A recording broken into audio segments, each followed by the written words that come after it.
So, to control the operation of the receiver of this control, the first thing we will do, as we saw in the previous video, is to corroborate which is the negative and which is the positive of the sensor. And we were able to identify that already. Next, with the oscilloscope, we will detect between the negative and the output.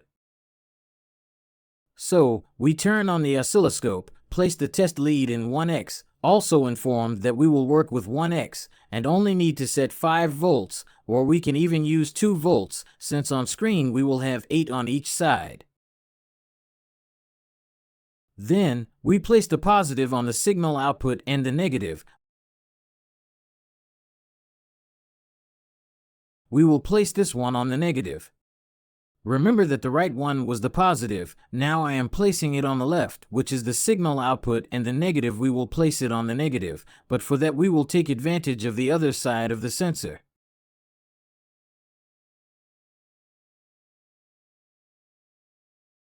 Very well, carefully not to short circuit.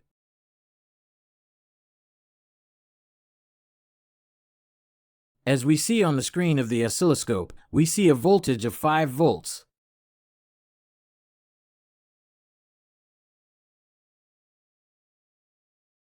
This voltage must vary as we illuminate that receiver with any remote control.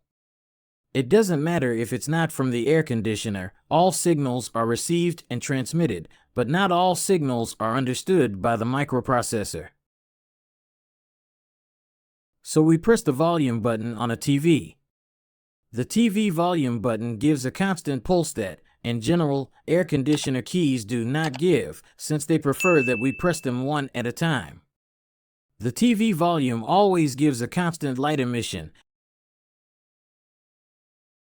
and there we can see how that pulse is drawn. Let's zoom out and we can see better. There it is, there we can see the pulse. Let's give it less zoom.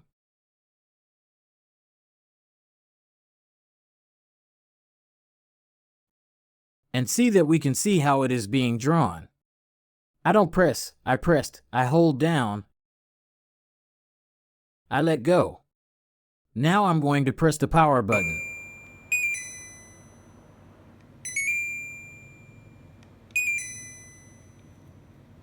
And the signal is always being received.